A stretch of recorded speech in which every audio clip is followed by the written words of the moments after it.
Ciao a tutti! Trovare un narcisista che sia consapevole del suo disturbo di personalità direi che è praticamente un evento fuori dell'ordinario. Sfortunatamente un narciso non è in grado di cercare un supporto rivolgendosi ad uno psicologo o ad uno psicoterapeuta. In questo video desidero leggervi la lettera di un narcisista che con coraggio espone tutte le sue insicurezze e la confusione mentale che è obbligato a vivere ogni giorno. La lettera del narcisista inizia così: la mia esistenza è parecchio complicata e sono costretto a vivere ogni secondo della mia vita accompagnato da un incubo senza fine. Le persone mi accusano di essere un grande maestro della manipolazione e questo è indubbiamente la mia reputazione e devo ammettere ben guadagnata. Ogni giorno della mia vita devo combattere contro me stesso in tutto per tutto. Diventa un supplizio anche quando devo prendere una qualsiasi decisione, poiché inizio a farmi 1000 domande su cosa è giusto e cosa è sbagliato per il mio aspetto esteriore e per la mia parvenza interiore. Non sono in grado di pormi delle domande su cosa vorrei fare, su ciò che potrebbe rendermi appagato e felice. A livello sociale riesco a mascherarmi a tal punto da presentarmi sempre al meglio, ma questo non mi basta, dato che tutto ciò mi comporta un grosso macigno e un terribile vuoto interiore. Ogni giorno mi alzo dal letto con un'angoscia terrificante e il fatto di dover iniziare la giornata mi fa paura. Non capisco cosa voglio dalla vita, non capisco cosa mi piace e non capisco quali sono i miei interessi.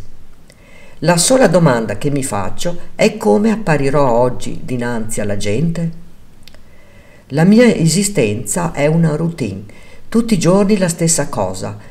Praticamente mi sto creando un destino devastante e questo si chiama annullamento narcisistico. Sono cosciente di essere prigioniero del mio modo di vivere e ogni volta che incolpo gli altri delle mie azioni mi sento inquieto e deluso di me stesso. Una cosa mi chiedo: perché tu mi frequenti? Non sei obbligata a rimanere con me.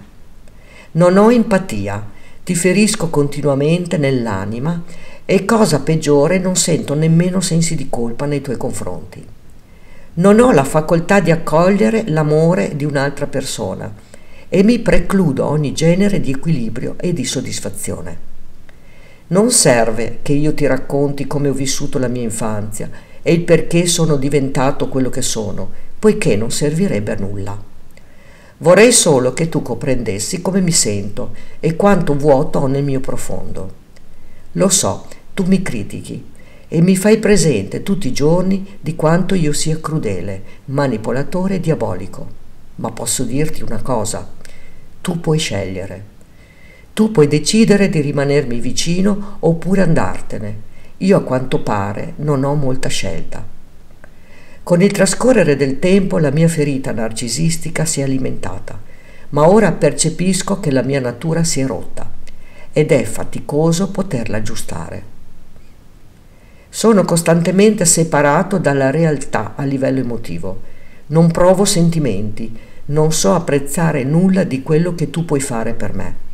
Mi dispiace, ma io sono così, un narcisista che in realtà non sa di esserlo. E la lettera termina qui. Credo che tutto ciò sia spaventoso e mortificante.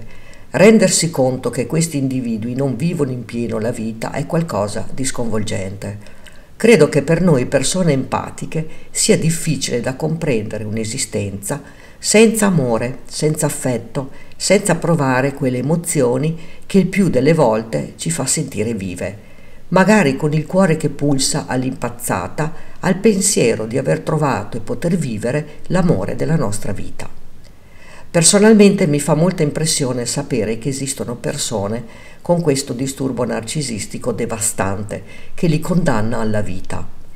Non oso pensare come si possa trascorrere un'esistenza senza poter amare.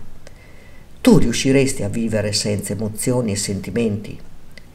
Lascia un tuo commento, è importante per tutti noi. Grazie.